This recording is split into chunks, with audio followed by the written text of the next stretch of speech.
छात्रों को जीनी पड़ रही है किल्लत की जिंदगी। रहने के लिए नहीं मिल रहा है हॉस्टल।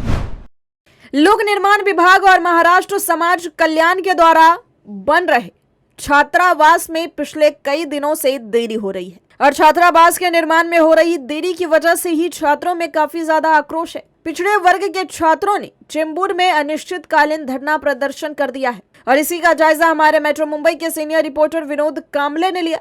तो पता चला कि साल 2007 में स्वीकृत 12,000 छात्र छात्राओं के लिए शासकीय छात्रावास लगभग 12 सालों से लंबित है, जिसके परिणाम स्वरूप छात्रों को भारी परेशानी का सामना करना पड़ रहा है और इसी के कारण कई छात्र बिना प्रवेश और प्रवेश निरस्त करके गांव लौट रहे हैं और इसी प्रकार के कदम के विरोध में छात्र बड़ी संख्या में लंबित छात्रावास स्थल पर पहुंचकर आज अनिश्चितकालीन आंदोलन कर रहे हैं। स्टूडेंट है उनका आज से आंदोलन शुरू हो गया है।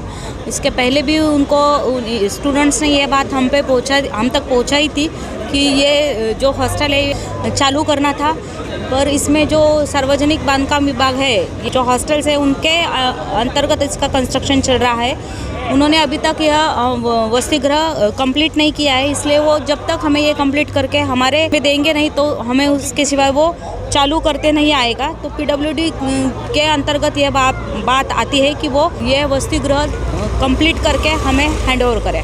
मेरे जैसे कितने सारे लोग जो आते हैं उनको कॉलेजेस मिलते हैं ऑन बेसिस ऑफ उनका 12th का बोलो, कॉम्पिटिटिव एग्जाम पे मार्क्स बोलो, उनको एडमिशन मिल जाता है, बट रहने के लिए जगह नहीं रहती है। उसके वजह से हम क्या करते हैं, वापस चले जाते हैं। तो मेरे कई सारे फ्रेंड्स जिनको कॉलेजेस मिले थे मुंबई के, बट रहने के लिए कुछ एडमिशन नहीं हुआ हॉस्टल में या कुछ प्रॉब्लम्स है, तो वो वापस चले गए। कि ये है ना, गवर्नमेंट अथॉरिटी का एक साजिश है कि हमारे जैसे स्टूडेंट्स जो यहाँ आते हैं पढ़ने के लिए, उनको वापस कैसे भेजा जाए।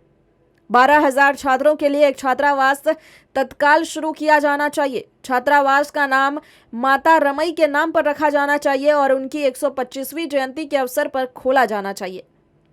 बिना प्रवेश वाले छात्रों को प्रवेश दिया जाए। डेवलपर और संबंधित पीडब्ल्यूडी अधिकारियों के खिलाफ मामला दर्ज कर उनके खिलाफ सख्त कार्रवाई और अन्य मांगों को लेकर छात्रों का अनिश्चितकालीन धरना प्रदर्शन जारी है।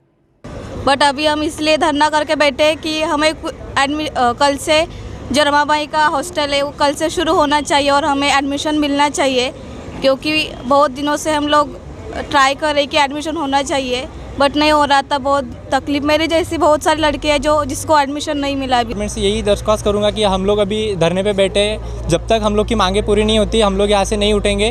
हमारी पहली मांग ये है कि जो 12 साल से हॉस्टल पेंडिंग है वो जल्द से जल्द चालू कर दिया जाए।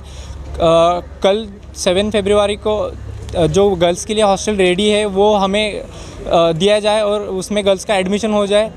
अब देखना होगा कि आखिर कब सरकार इनकी मांगों को सुनती है और कब इस छात्रावास का काम पूरा होता है, क्योंकि जिस तरीके से 12 सालों से ये काम लंबित है, आप अंदाजा लगा सकते हैं कि किस तरीके से देश में और राज्य में अमीर अमीर होते जा रहे हैं और गरीब गरीब। पिछड़ा वर्ग आज भी पिछड़ता ही जा रहा है। उनके बच्चों को पढ़ने के लिए, रहने के लिए संघर्ष करना पड़ रहा है। मेट्रो मुंबई के लिए ज्योति यादव के साथ संवाददाता विनोद कांबले की रिपोर्ट।